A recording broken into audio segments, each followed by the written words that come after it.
I've always done creative, or I've always aspired to being creative, no matter what my profession was or what field I was in. I started in the sciences. I have a love for plants, and that gradually transformed into me expressing through paint the landscape. The work is about feeling and sense and experience of place. Sometimes that might be somebody riding a cycle, or there can be objects as well in them. It's an old barn on the prairies or something, but whatever kind of touchstone in abstraction might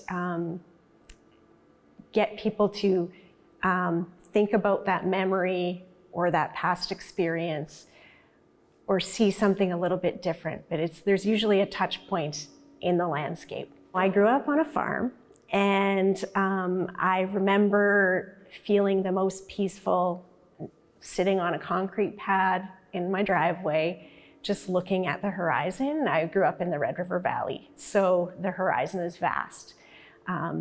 And so not a lot of trees, which would be surprising if you see my love of trees in my paintings. More about the light and the sky and that feeling of being in that space. So I do paint some prairies, but because I've basically become an artist while living in the north, or in Kenora in particular, in the boreal forest, a lot of my work has transformed into being plant-based or boreal forest-based and lake-based. I love art because it makes you feel something more than just what your eyes can see. So my style of art is abstraction, and I try to take something that people can recognize through just applying shape, pattern, color on the canvas, but they can interject their experience onto that landscape as well. Well, I love the interaction with the larger world. So I love that I can express myself and my experience on canvas. And when I see other people's art, I can express, or it might spur a memory or an experience from my past, or make me dream about the future. And that's why I've chosen to particularly work in abstraction, where I can have those touch points with color, texture, shape, pattern, and light, where people might interject their memory or their experience on my canvases, so they can have a more full experience than just being representative of a landscape or a tree or a forest. So that's what I love about art. It's much more than just paint on canvas, or paint on a panel, or words on a page. It's about an experience as well. When I spend all day in the studio, I feel like I'm still a part of the world, the bigger world around me.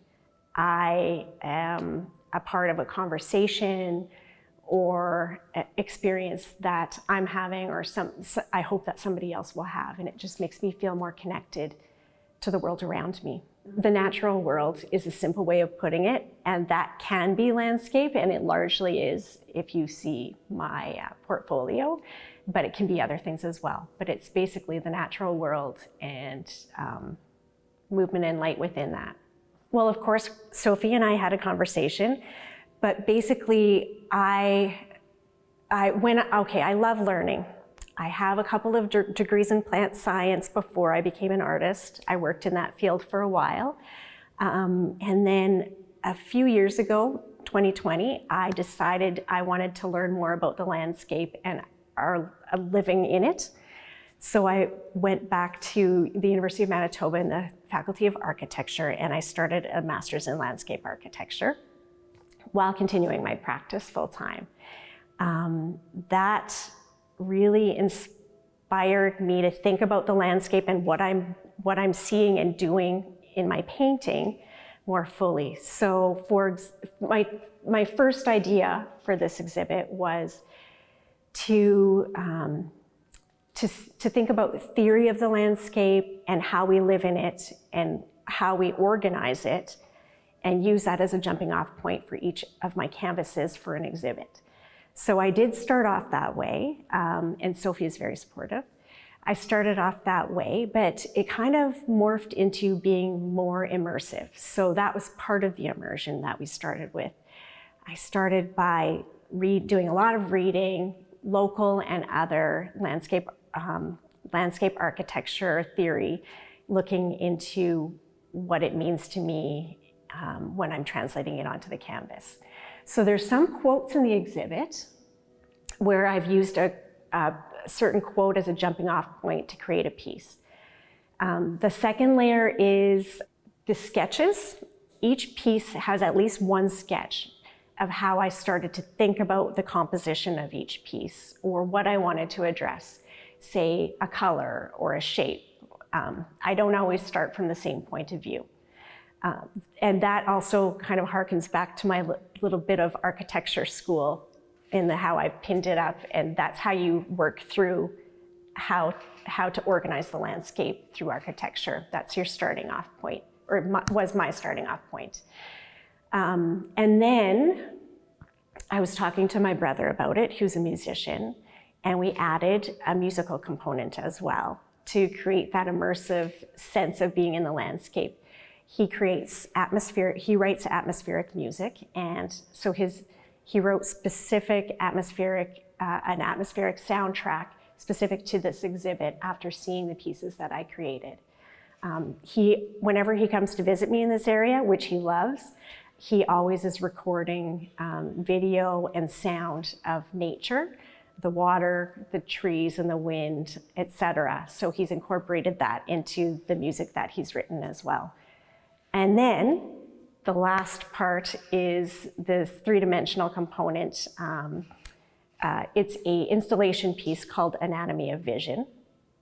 And it is 6 panels on a clear substrate where I've painted and broken down my process so that you can see my art process in each of the layers, but also experience the landscape by walking through the panels and seeing the reflection on the floor and hearing the wind in the trees as you walk through the panels. So that's another component. So it started off with a conversation and it became an immersive experience with many different layers. The theme is getting lost in the landscape. So by creating an immersive experience, you can lose yourself in it. You walk through it, you can experience the paintings on the walls, you can listen to the music, and you can walk through the panels and experience the landscape as you walk through in whatever way works for you, or in each of the ways separately or together. I hope they take away a memory or an experience they've had in the landscape. Everybody's going to take something different away. Some people may just come here and see how I've broken down my process. It might be interesting to see the sketches and how that becomes a painting, or the art installation and how I work in layers that are fairly solid. So there's something for everybody here. There's the music as well. And just sitting here, it's a very relaxing, peaceful way to spend half an hour, you know. The show is on until July 7th, and we will have a reception on June 29th at 2 p.m. I think it'll be a meet and greet. It'll largely be a meet and greet. I did a soft opening the first day that people could come and see it, and I finished off one of these panels. I would like to kind of walk through with people to show them how to experience the space more fully, so we'll see, yeah.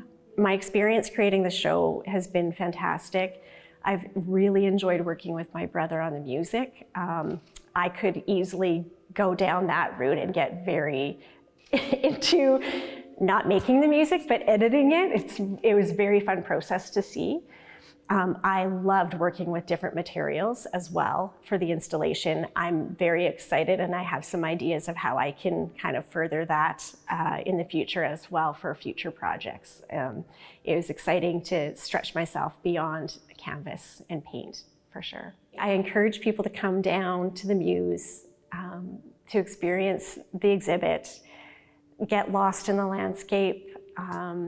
walk through the panels, listen to the music, and just enjoy the space.